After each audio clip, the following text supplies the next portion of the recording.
before we bring the jury in, is that correct? Yes, Judge. Okay. Ready when you are. Okay.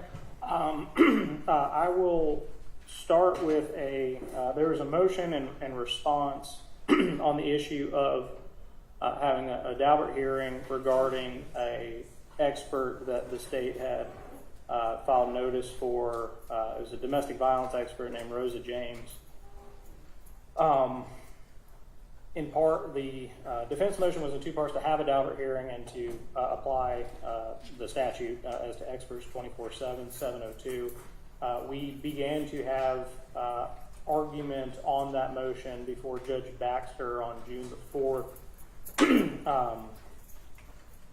The state's response, as I understand it, is that it is in the court's discretion to have a Daubert hearing as to the expert qualifications of one Rosa James, and in exercising that discretion, they asked that the court not have that hearing.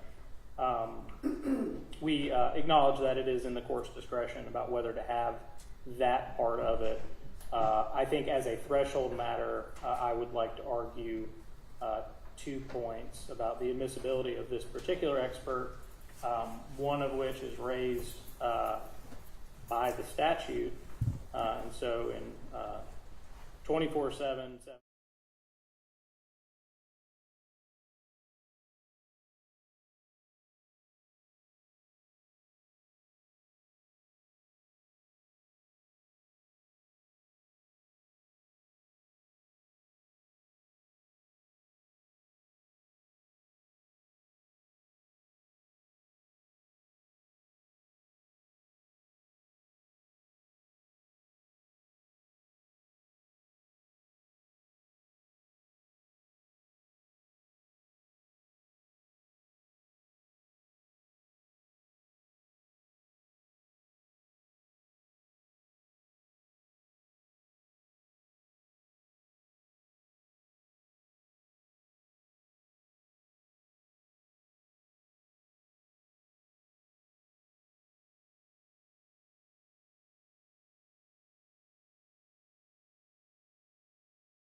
And at the beginning of the day, you will go straight to the jury room from the elevators.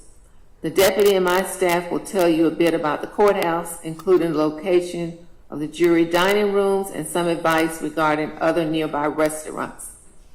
I will instruct you to wear your juror badges whenever you are in the courthouse. This is so that the lawyers and witnesses can identify you as a juror. From this point on, the lawyers, the parties, the witnesses, and anyone else associated with this case, apart from my staff, is prohibited from having any contact with you whatsoever. So if you happen to encounter one of them on the street or in the elevator, please do not attempt to communicate with them in any way, and do not be offended when they ignore you. They are not trying to be rude.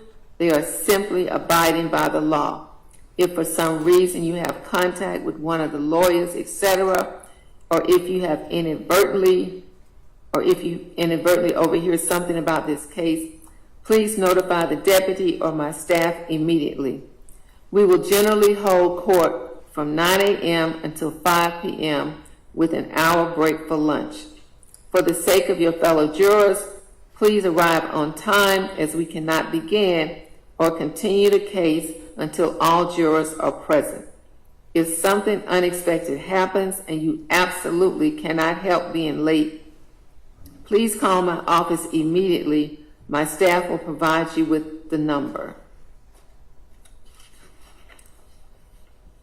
Preliminary instructions overview. I believe it might be helpful if I give you some preliminary instructions concerning criminal law and trial procedure that will apply in this criminal case. Basic concepts. A crime is a violation of a statute of this state in which there will be a union of joint operation of act and intention.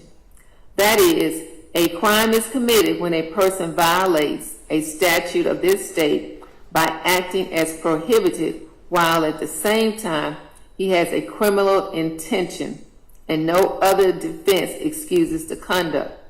A person will not be presumed to act with criminal intention. However, the jury may find such intention upon consideration of the words, conduct, demeanor, motive, and all other circumstances connected with the act for which the accused is prosecuted. The state cannot bring a person accused of a felony to trial unless the grand jury has first indicted that person. Grand jurors do not try criminal cases. They ordinarily only hear from witnesses for the state.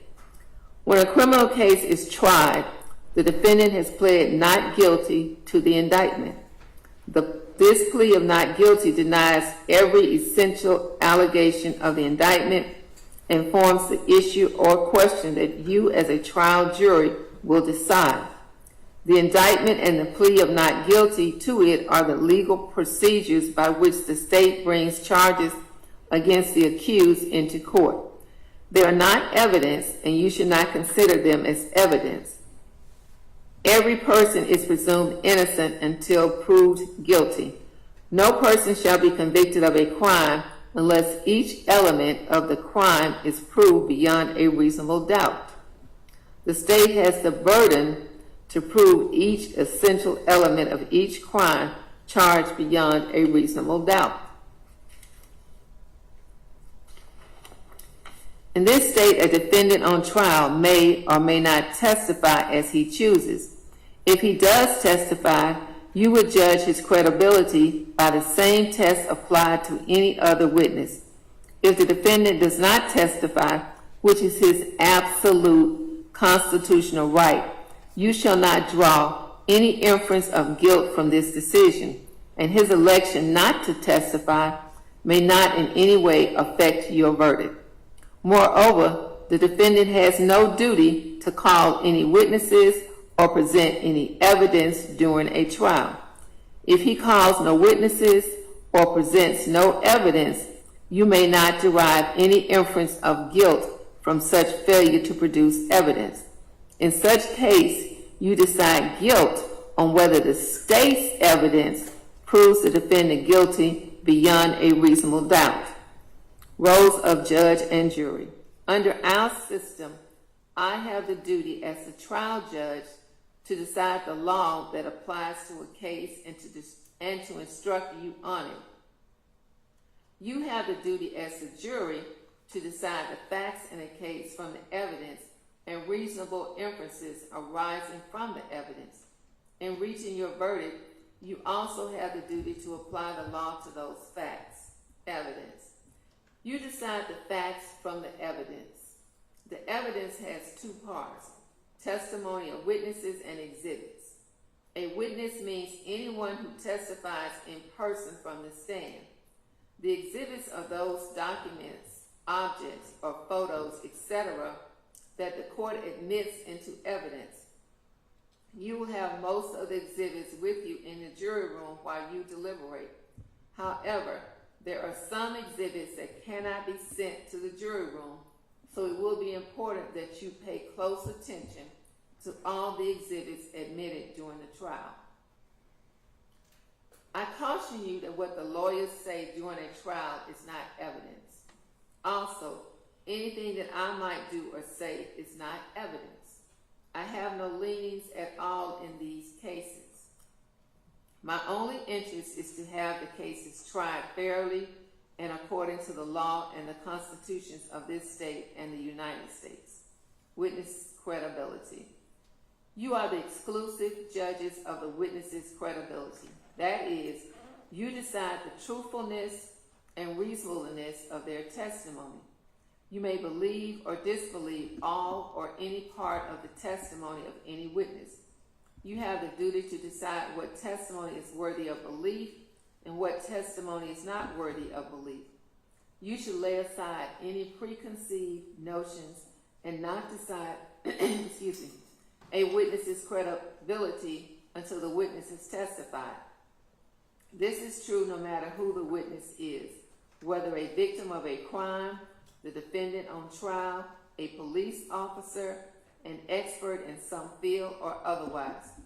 But remember that the defendant has no duty to testify or present any evidence whatsoever. Judges' rulings on whether evidence is admissible. Rules of law govern what the court admits into evidence.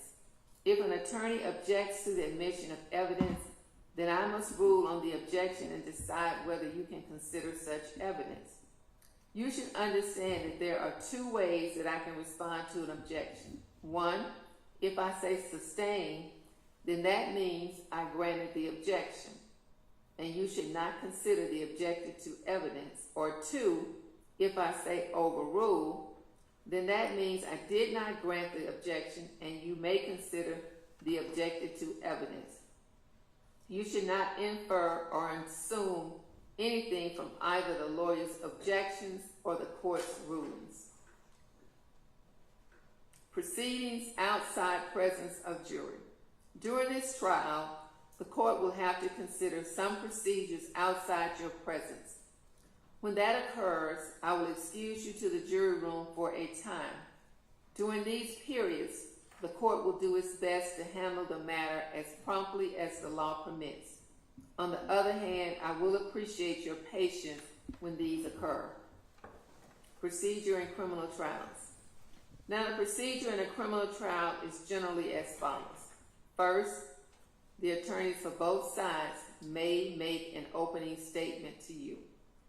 This opening statement is not evidence itself. Remember that what the lawyers say is not evidence. However, it is a preview or an outline of what they expect the evidence to show. Following the opening statements, the state can present evidence to support the charges against the defendant, and the defendant has the opportunity, if he so elects, to present evidence in his defense. This part of a trial is called each party's case in chief. In the state's case in chief, the state calls its witnesses and introduces any exhibits. When these witnesses testify, they may be cross-examined by the defendant. When the state has presented all its evidence, the state will rest its case. Then, if the defendant elects to present any evidence, The defendant may call his witnesses and introduce his exhibits. Of course, when these witnesses testify, they may be cross-examined by the state. However, the defendant has no duty to testify or present any evidence whatsoever. After the presentation of the evidence, the attorney may make a closing argument to you. At this time, the attorney will try to persuade you to decide the case in their favor. Following the closing arguments, I will charge or instruct you more specifically on the law that directly applies to this case. Then you will retire to the jury room to deliberate and reach your verdict. This is not an exhaustive description of the procedure in a criminal trial, but hopefully it will give you a quick overview that will help you to understand the trial as it proceeds. Special considerations. It is your duty to follow any instructions that the court may give you during a case. Please remember to listen carefully to all the evidence. Do not jump to conclusions before the parties present all the evidence. Also, please remember that during a trial, it would be improper for you to discuss the case with anyone or to allow anyone to discuss the case with you or in your presence or within your hearing. Also, during a trial, you should not communicate with the parties, their attorneys, or any other witnesses. Under this rule, you should not engage in even social greetings or small talk with anyone involved with this case.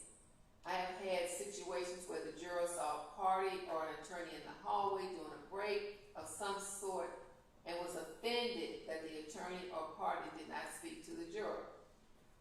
Please understand that the attorneys and parties should not speak with you as the trial progresses and will likely avoid speaking with you to ensure there is no appearance of impropriety. So please, do not take offense to their failure to speak with you as we go forward with trial this week. This procedure will protect you not only from wrongdoing, but from the appearance of wrongdoing.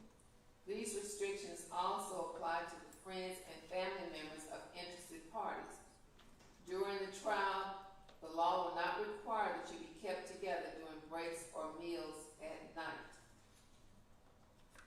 When you return to the courthouse from any adjournment for meals or the night, please go directly to the jury room until the deputy gives you further instructions from me.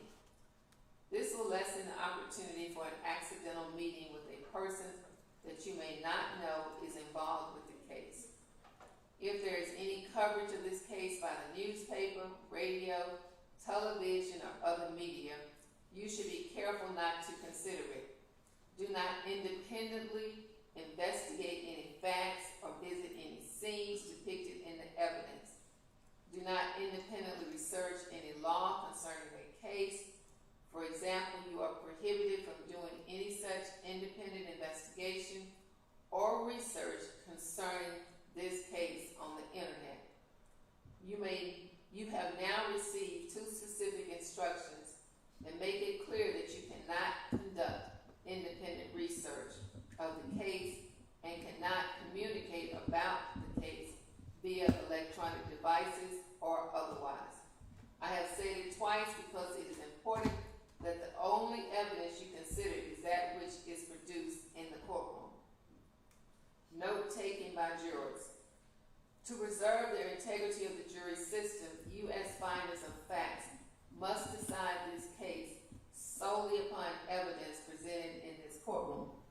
This means that during the trial, you must not conduct any independent research about the case, the matters in the case, and the individuals involved in the case. In other words, you should not consult dictionaries or reference materials, search the internet, websites, social media, or blogs, or use any other electronic tools to obtain information about this case or to help you decide the case. Please do not try to find out information from any source outside the confines of this courtroom, to include media of any sort or online legal research. Until you retire to deliberate, you may not discuss this case with anyone, even your fellow jurors. begin discussing the case with your fellow jurors only. You cannot discuss the case with anyone else until you have returned a verdict and the case is at an end, at which time I will notify of such. I hope that for all of you, this case is interesting and noteworthy. I know many of you use cell phones, iPhones, Androids, social media, the internet, and other tools of technology. You must not talk to anyone about this case or use these tools to communicate electronically with anyone about the case. This includes your family and friends. You may not communicate with anyone about the case on your cell phone, through email, iPhone, text messaging, through any blog, social media platform, or website, through any internet chat room, or by way of any other social networking websites, including Facebook, X, LinkedIn, Instagram, TikTok, Snapchat, Lemonade, and YouTube. I have asked my staff to provide you with pens and notepads for your use during trial. You may take notes, but you are not required to do so. If you decide to take notes, please remember that note-taking should not divert you from paying full attention to the evidence and evaluating witness credibility.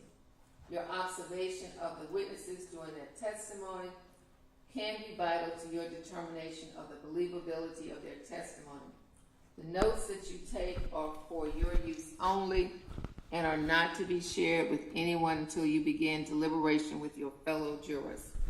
Notes are not evidence, only memory aids, and should not take precedence over your recollection. It is the duty of each juror to recall the evidence, and while you may consider another juror's notes to refresh your memory, you should rely on your own recollection of the proceedings. Do not be influenced by the notes of other jurors unless their notes help you in determining your own independent recollection. Notes are not entitled to any greater weight than the recollection or impression of each juror as to what the evidence may have been. After the trial is over, the notes will be collected and destroyed. That concludes my preliminary instructions, and now we are ready for opening statements. But I believe we're going to take a short recess. All right, so everyone stand for the exiting of the jurors. All rise for the jury.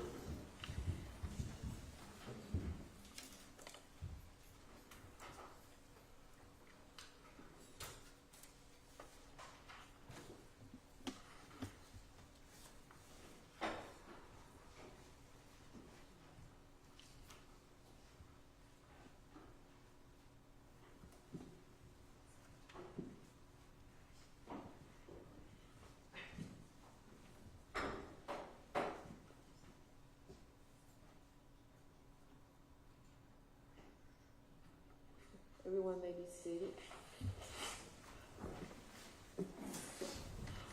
How much time do you all think you need for this? How much time do you think it will need? No, I think 50 minutes just fine. Okay.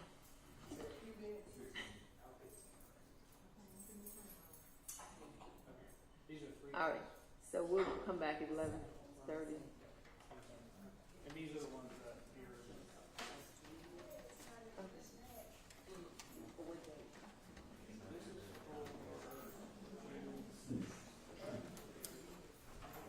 Grandmother's,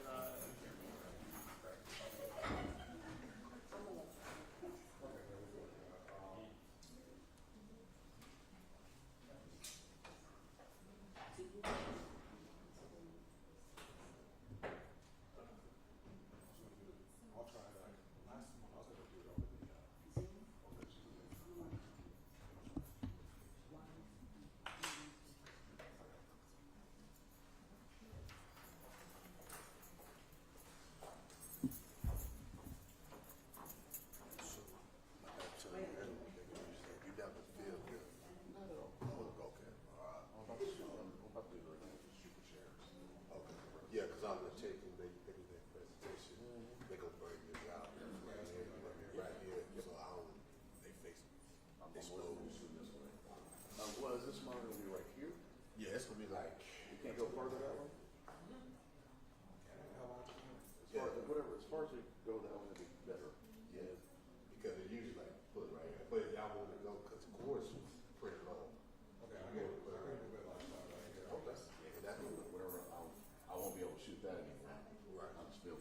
That's only, but it's only when they do their presentation and stuff like that, they show us something. Because it's gonna be on there and on here. There's no witnesses.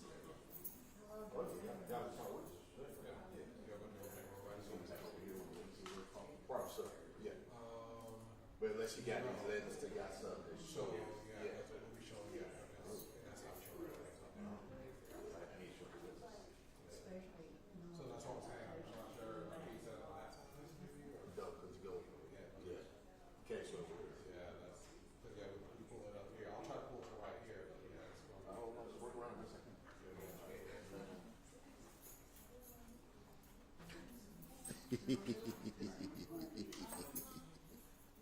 You're blessed. You got blessed today.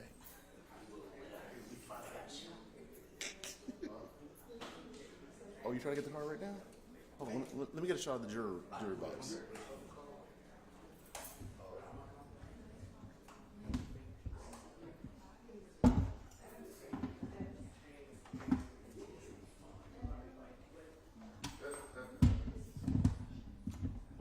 Hey, it's here.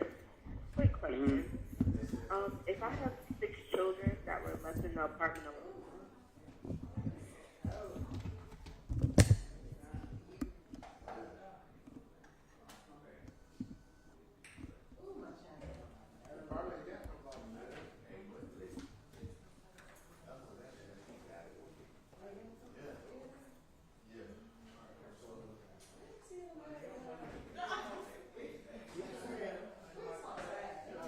These three, you don't. It's the grandmother calling the house, they and passion nothing.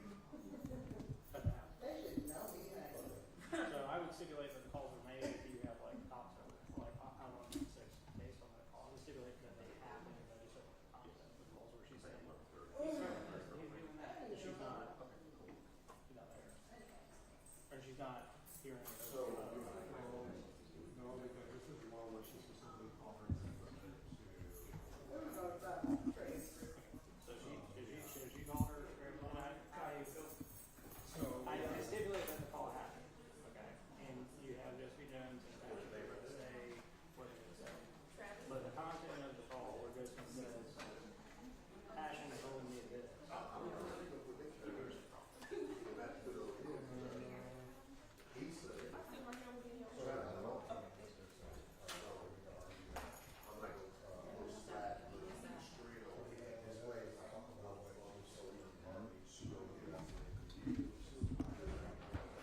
Those are two different issues.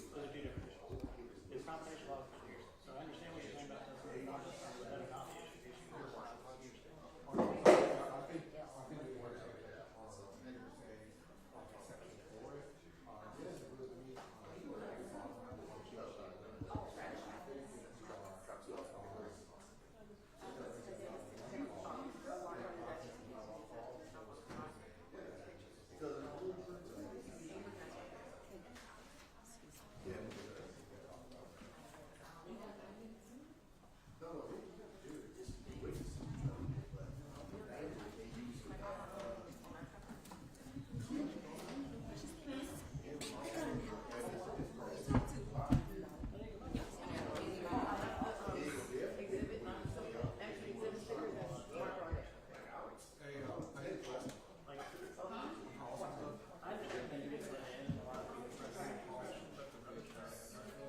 That doesn't mean that you don't do these.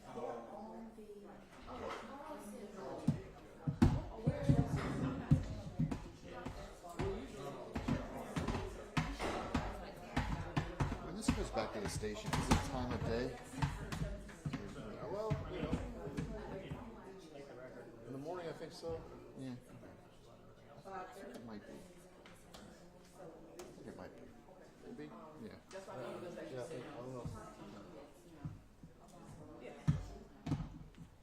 So grandmother's talking about this because Passion we don't recall. Grandmother says this is what and so I would stipulate the existence of the calls and saying you don't wait for that.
you know, I don't have any issue with it. They probably like this. Same They with got no judge here, right? 14 and that's That, I would suggest that yeah, yeah. stipulate to that so you're going to have her testify and say, I went and opened the door and was shut in my face and all that.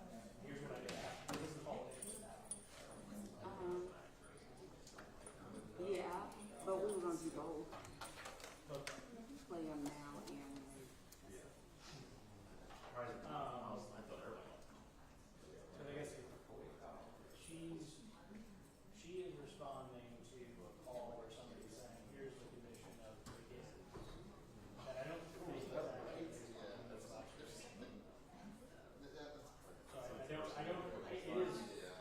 it is hearsay, but also I don't even know if the original person whoever had a, I guess, observation or the personal knowledge and then, That's based on, because that's in November and that's after the kidnapping, so that's based on knowing that, yeah, I mean, she called, so the fact that she called them and said, I went to do a welfare check and he shuts the door. I think that's fine. does that come at the beginning, can we just stop it after that? I think that's one of the things, yeah, I think that if we can just take out part about what she heard.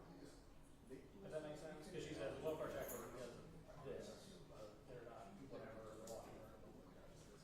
Now that I don't have time stamps, so we may need to listen to it real quick. Okay, it's not a very long call. Can you cue it up right? 15 days.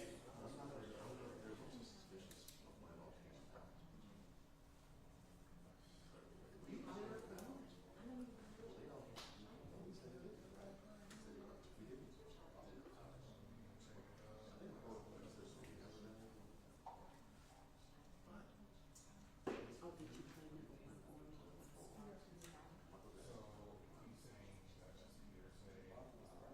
Oh, that's what it needed to cost.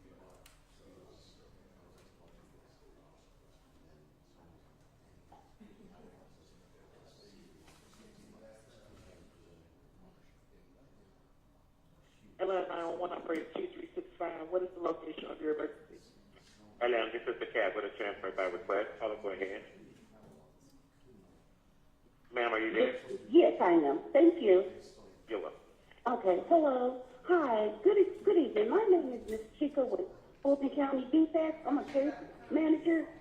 I needed a welfare check on an address in Atlanta. It might be East Point, but if I can give it to you. Okay, 4165 Rentfrew. That's RENFREW Court, Southwest. And the zip is 30331. Okay, so you're checking on who? Okay, so we received an intake report that it was inadequate supervision of 3 children, all under the age of 5 years old, at the residence. I did go out to the residence this morning. There was someone opened the door, answered the door, and then closed the door. So I wasn't allowed entrance into the residence. So I was unable to see the children. It stated that the children are left alone. So 0 to 1 minute, and then she picks up and says, I went out to the red light. I think like 113 to 130. You can plug that back to the.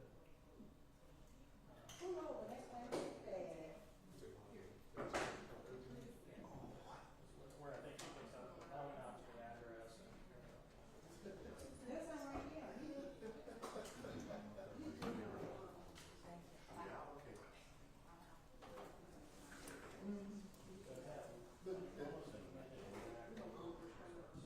And the zip is 30331. Okay, so you're checking on who?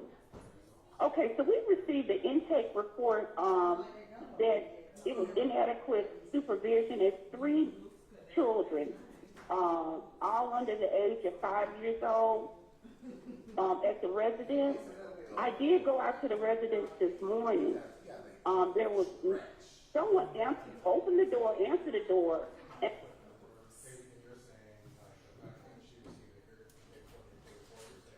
May see the court come to order.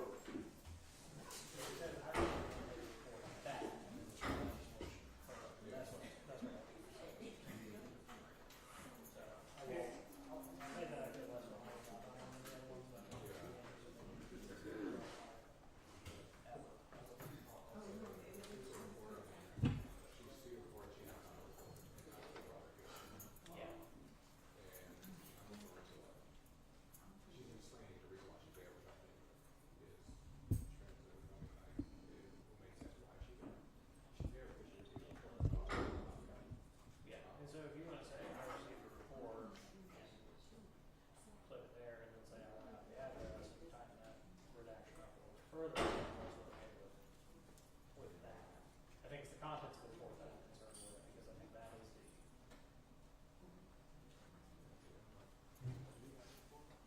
Which report?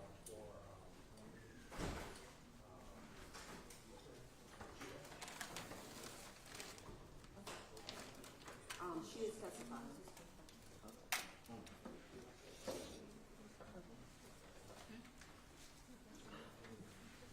And to the lawyers, before we go back on the record, are you okay with them filming the witnesses? Are you okay with, once we start the filming, with them filming the witnesses? No, I'll witness some of them. Well, not the children, of course. Well, of course not the children, but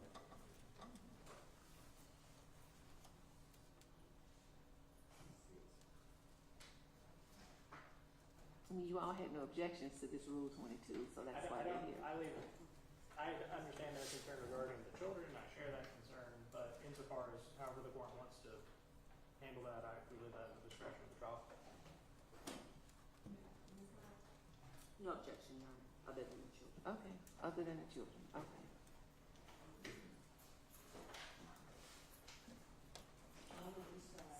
All right, so we ready to bring the jury back in? Y'all,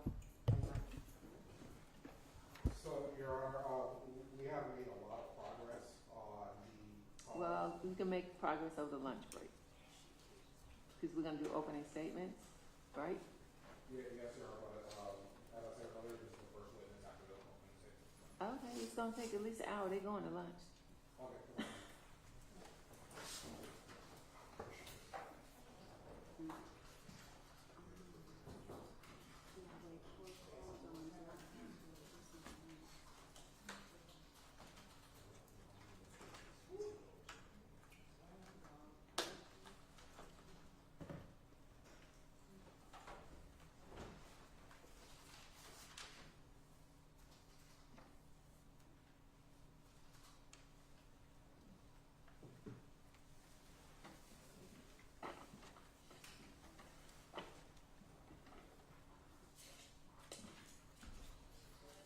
All rise for the jury.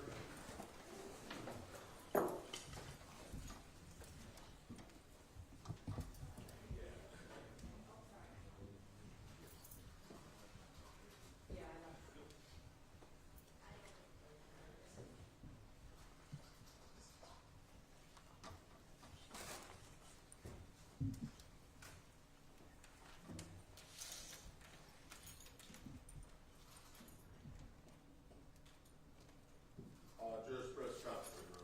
All right, good morning. Again, everyone may be seated. The state may begin its opening statement.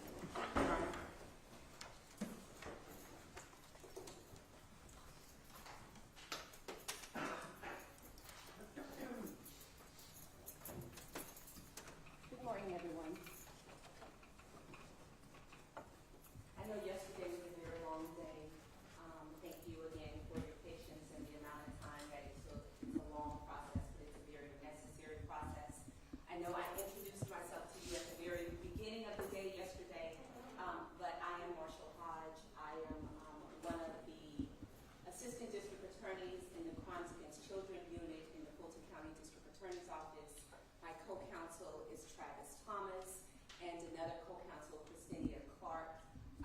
be here on tomorrow. Is that too close to you guys up front? Yes. Is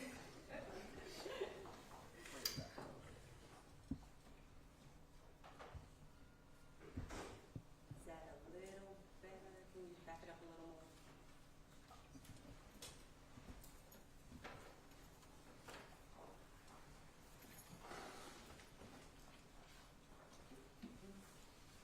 That's as far back as it'll go. My apologies. There's also this screen here. As you heard over and over yesterday, this is the case of the state of Georgia versus Rodney McWeay, indictment 24 SC 000971. I want to first introduce you to the incident location of where most of this case takes place.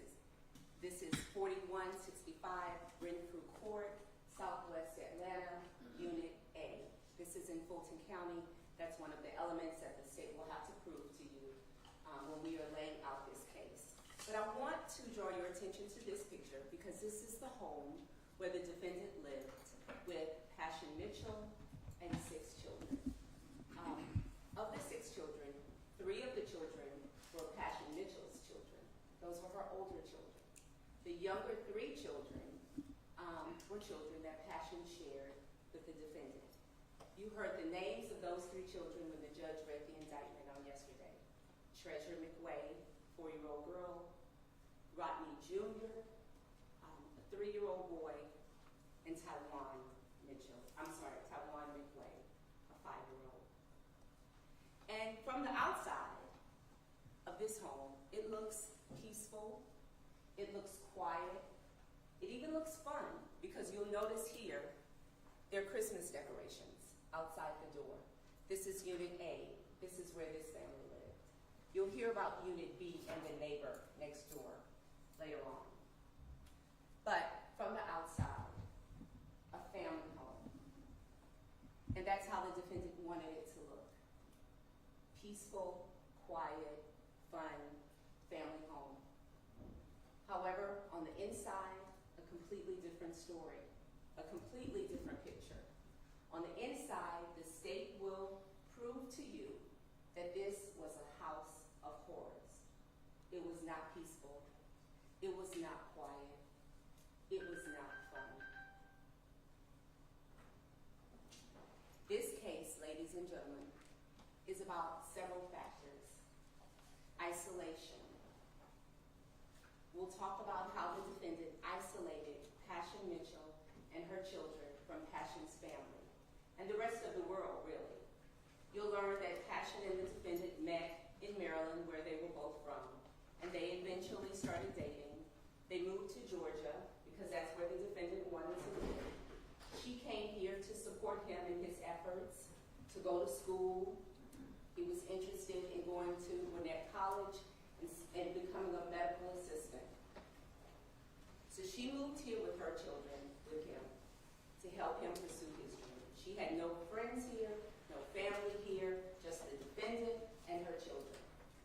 They moved in 2020, and at the time, Passion was pregnant with Rodney Jr. And Passion will tell you when she testifies that when they first moved here, the defendant was a great father. He was loving, he cared for his children, and everything was fine. And then one day, in this home, on Renfrew Court, Passion will tell you that she experienced her first of many sessions of domestic violence at the hands of the defendant. Passion will tell you that the defendant beat her while she was pregnant with Rodney Jr. and drug her around the home. That was the first one. That started in 2020.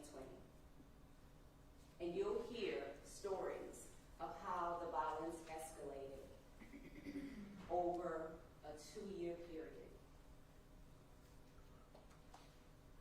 Back to isolation.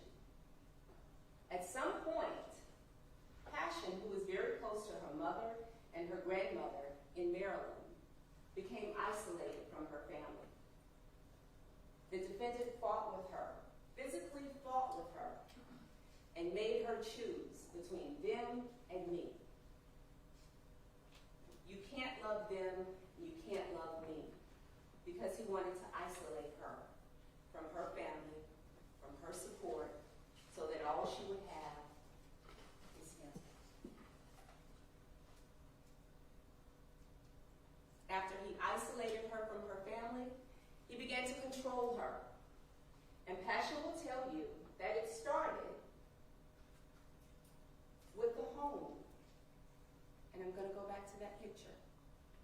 She'll tell you that he controlled every aspect of that home, from the outside to the inside. From the outside, Passion will tell you she didn't even have a key to the front door. She couldn't come and go as she pleased. The only way she could get into that house was if he let her in. The only way she could leave out is if he let her out. Not only did he control the outside, he controlled the inside.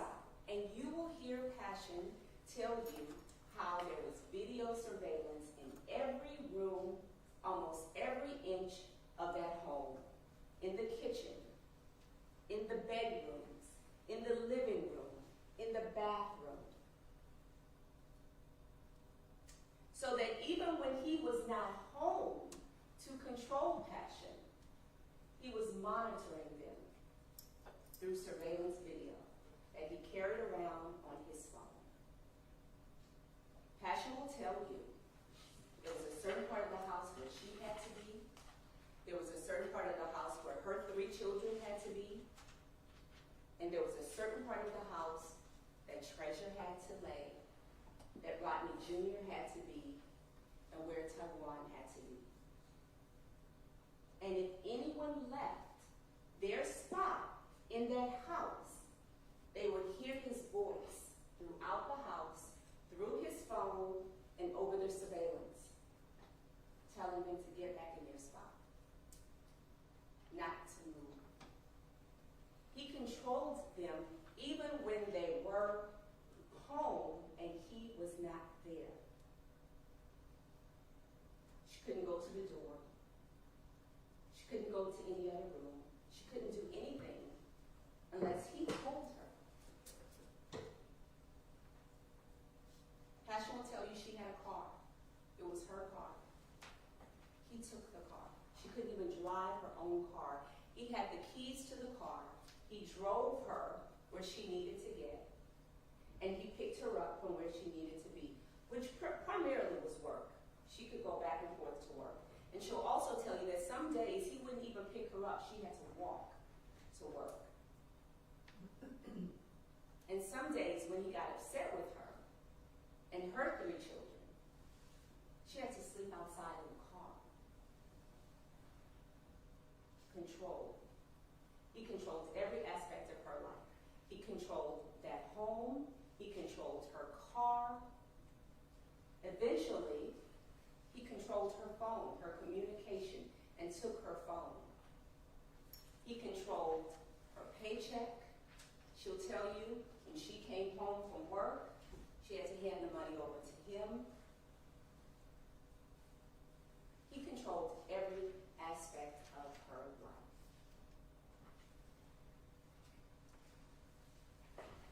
We'll hear about the violence.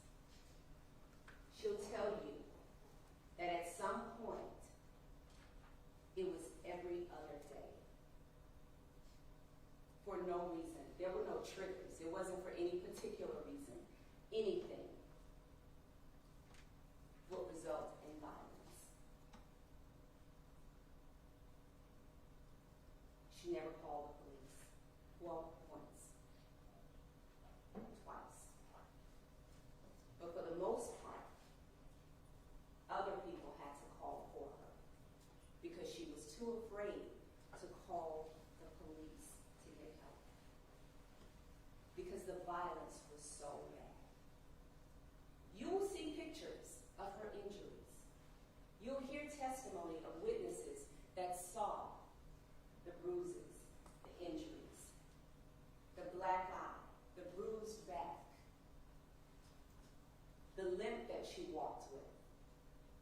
after he stabbed her in the leg. You'll hear her co-workers tell you how she came to work, sometimes looking so bruised and so down and in so much pain, they covered her shift and sent her home because they knew she needed the money. But she could barely stand, she could barely work. Her manager gave her hours and covered for her time and time again because they knew she had no support and they wanted to be her only support. The violence escalated. The fear escalated. She felt hopeless because the more she tried to get help, the more violent he became, until eventually she stopped asking and she started telling people, please don't call the police. She met with defects workers in secret. Please don't come to my house. She tried to cover it up because of the fear that he instilled in her and her children.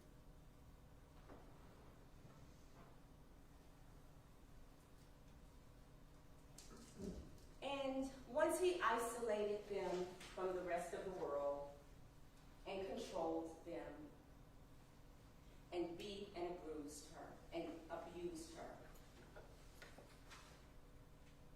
she finally had to leave. And you will hear that she got away with her 3 older children.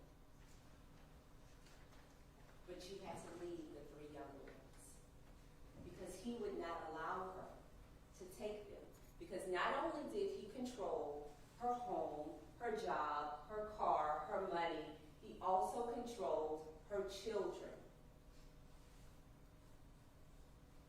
He told her, you could take the older 3, those aren't mine, I don't care about them. But my 3 stay here with me.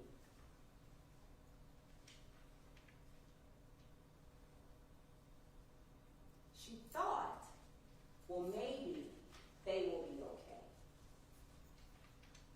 Maybe they'll be safe. I'll go back to Maryland. My mom and my grandmother will support me. I'll get a job. I'll get on my feet. I'll get some money. I'll hire a lawyer. I'll go back and I'll get my kids. They'll be okay. He won't hurt them.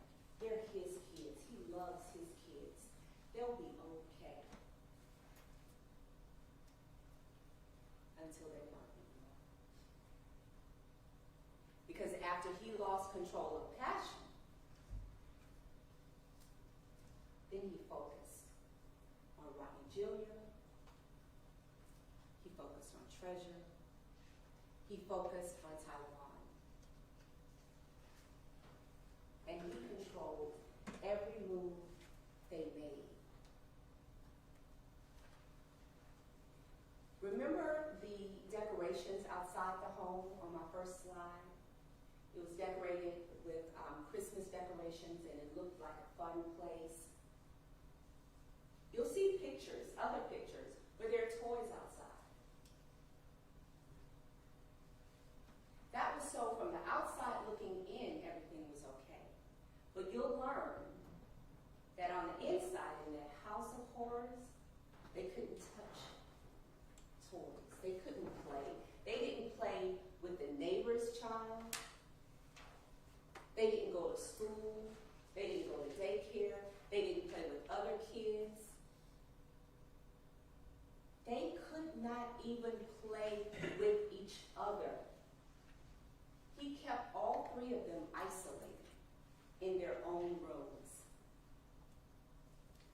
You'll hear evidence that Taiwan, the older of the 3, he kept locked in a back room. Taiwan couldn't even leave his room. Taiwan, who was a 5-year-old boy with epilepsy, who suffered from seizures, was left locked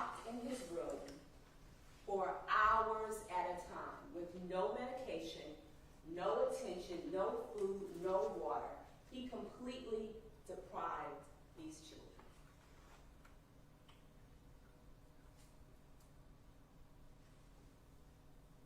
How do we know what was going on inside the home? The state will present an eyewitness who lived there for 2 days. She was a friend of Rodney's manager, and she needed a place to stay. And his manager told him, hey, you seem like you may need help with the kids. I know someone who needs a place to stay. She has a special needs child. Maybe you guys could help each other. Let her come in, stay with you, take care of the kids while you work. And so Miss Teronia, that's her name, you will hear from her, went to this home under the impression that she would care for the defendant's 3 children and have a place for her and her autistic child. Ms. Teronia will tell you she was there for 2 days. In that entire time, Taiwan stayed locked in the back room. He could not come out. All she heard was him whining and crying. Treasure stayed sitting on the couch. She didn't move. She didn't talk. Rodney Jr. stayed in his spot. He didn't move. He didn't talk. Because that's what he trained them to do. And Ms. Teronia said, this is concerning. This is not okay. She offered, hey, can I give them some food? Can I give them some water? He told her, don't touch my kids. Do not touch my kids. He would not even let her give them water. She will explain to you how it was hot in that home when she was there. She and her child were sweating and were thirsty from the heat. So she knew the kids had to be suffering because the short amount of time she was there, she was suffering.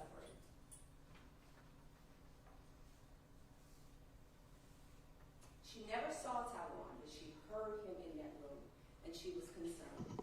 So, one day she went to that door to check on him, and she heard him through the system that he had developed in that home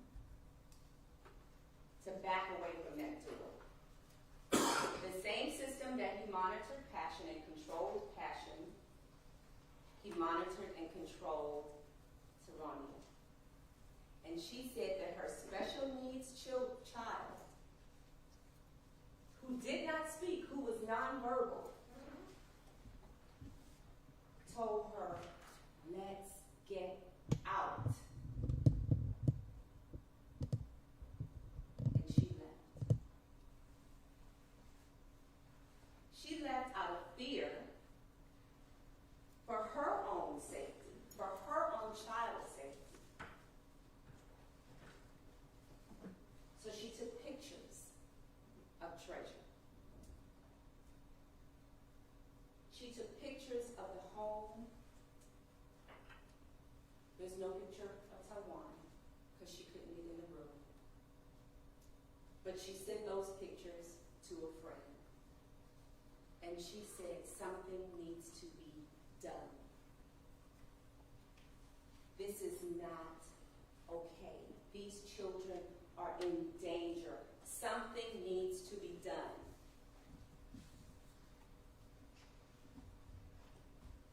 You'll hear that DFACS workers went to this home, that law enforcement went to this home.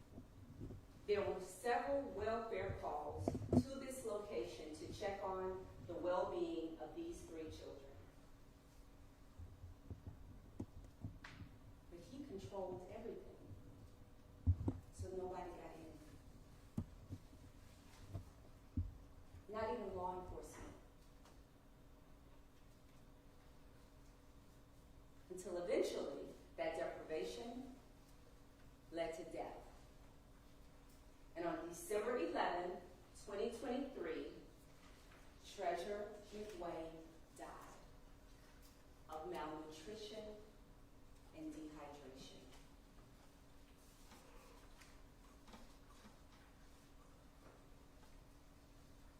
Taiwan and Rodney Jr.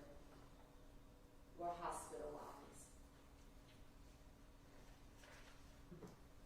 They survived. They are now living in Maryland with their mother. They finally got out. Passion finally got out. Treasure didn't make it.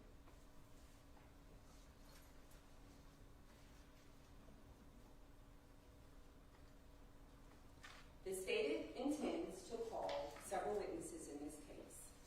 4 victims. There are 3 victims in the indictment. Treasure, who died, Taiwan, and Rodney Jr. Passion, I consider a victim.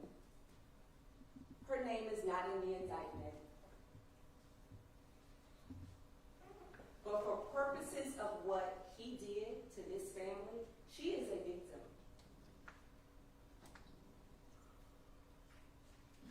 The state intends to call lay witnesses. There will be 8 lay witnesses.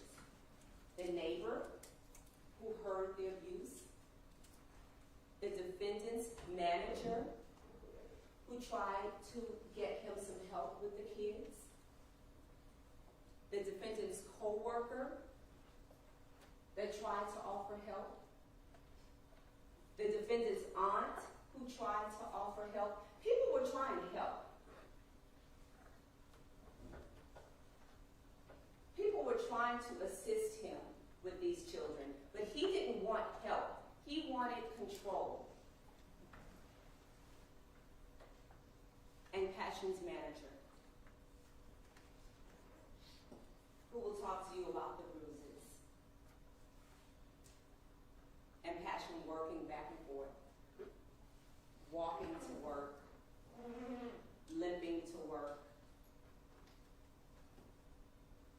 You'll hear expert witnesses. You'll hear 5 representatives from the Georgia Division of Family and Children's Services, otherwise known as DFACS, who will tell you the efforts that they made to try to save these children. One DFACS worker no longer works at DFACS, and she will tell you it's because of this case. She said it was the worst one she's ever seen in all of her experience. 10 law enforcement officers and 6 medical professionals. The last medical professional we will call will be the medical examiner who performed the autopsy on Treasure. And he'll describe to you how she died, why she died, and why it was ruled a homicide. And then, at the conclusion of this trial, I will come back and ask you to find the defendant guilty on each and every count in this indictment. Thank you.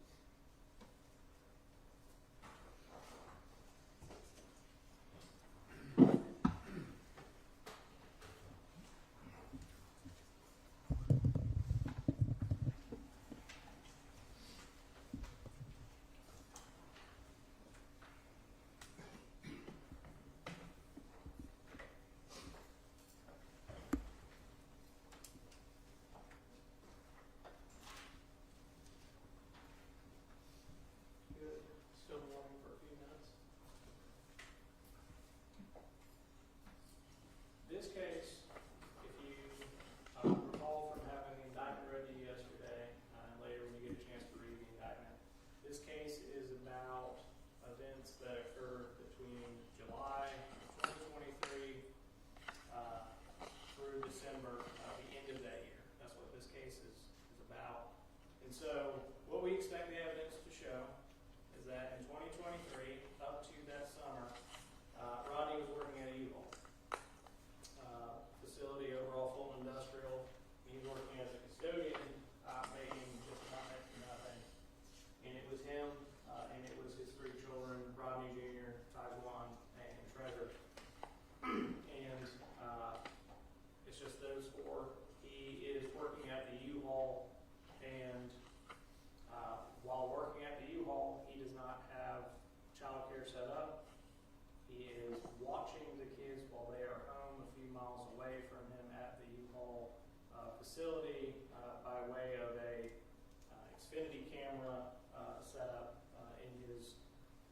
duplex unit, and he's watching it on his phone while he's working. He's going home during lunch breaks to check on them. And eventually, in that time is when his manager, Daniel McFarland, notices he spent a lot of time looking at his phone, between the things he's doing for his custodial responsibilities, and strikes up a conversation with him and uncovers that what he's doing is he's trying to work and he's trying to watch his kids and he's trying to do these things at the same time. And that is how Ms. McFarland and her mother, Ms. Taranya, become involved. I also find out that at that time, Rodney is also dealing with an eviction from this unit. The dispossessory action was filed, and he is in the process of being removed from this place where he lives with his children. And so that's the context that gets us to July of 2023. What we expect the evidence to show is after Ms. Taranya leaves, she sets in motion a series of actions that get DFACS to come out to the U-Haul facility and meet with Rodney and go and observe the home as a part of a welfare check. And the result, as they settle on, the children should be taken from the home to go stay with their mother, who's been in Maryland this whole time. She was living there, as the state indicates, in the year prior, but she was not in that home for the entirety of this year, 2023. So the children are taken to Maryland, and what follows that is Rodney gets fired from the U-Haul job. They don't appreciate that they've got DFACS and Fulton County Police Department getting called out on his effect. His manager, who tried to help him out by way of getting him connected with Ms. Taranya, they agreed to part ways. Rodney's situation, they don't want that to be a part of anything that they've got going on, so he's fired. And so after he's fired, he goes to Maryland. He spends a few days there with the permission, consent of Passion to be with the kids, to drive them around and things of that nature while he's in Maryland. And he takes his kids back to Georgia. Following that, later in the month of July, he gets a job at Six Flags, and thinking that he was not getting paid very much for the U-Haul, we expect that the evidence will show that after he's employed at Six Flags at the end of July, I believe it's July 29th, that he begins employment there. His year-to-date income as of December of 2023 was something like $1,800 for that 5 months.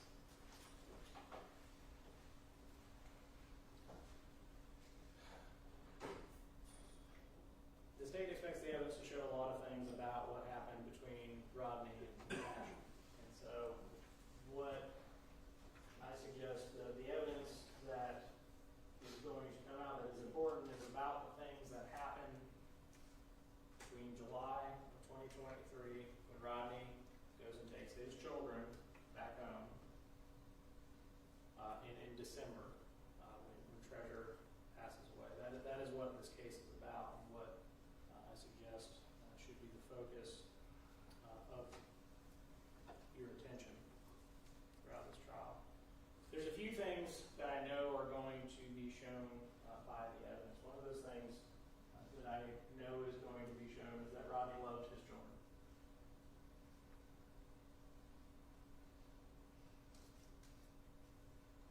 Something else that I know is going to be shown is that Rodney made some decisions that I don't believe that any of us would make, and a lot of those are within the ambit of his relationship with Passion. I don't think that the evidence is going to show that he was a particularly kind or considerate partner to one Passion Mitchell. It's not what this case is about. This case is about what Rodney did as it pertains to Rodney Jr. and Taiwan and Treasure.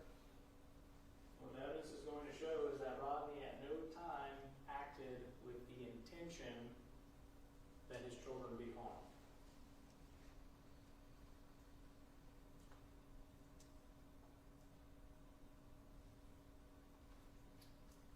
At the end of this trial, I'm going to come back and we will discuss the evidence as it's presented by the state.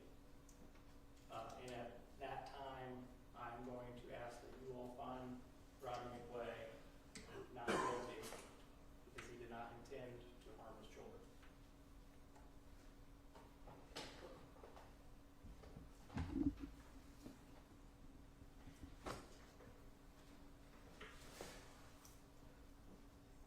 Anything else from the state?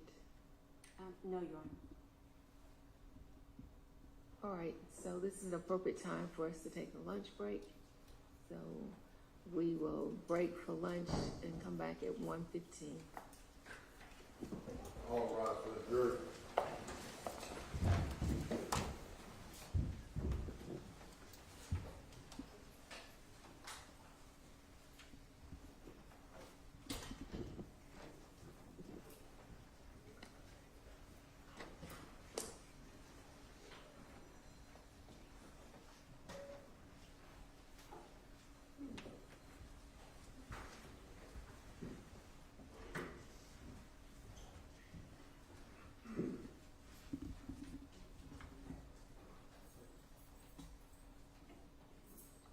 All right, everyone may be seated.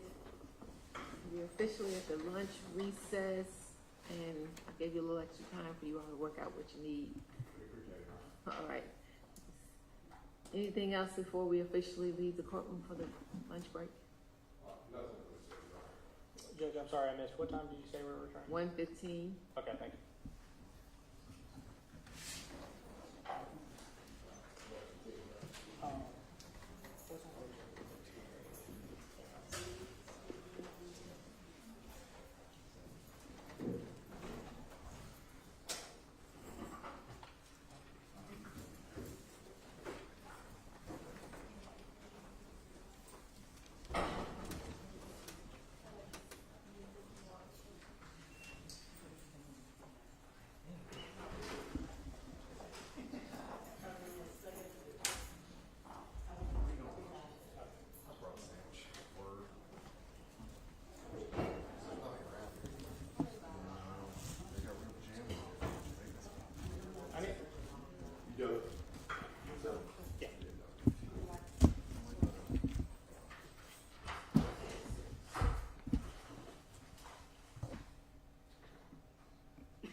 I'm just gonna tell Sam back around noon, and if you've left before then or something like that, or yeah.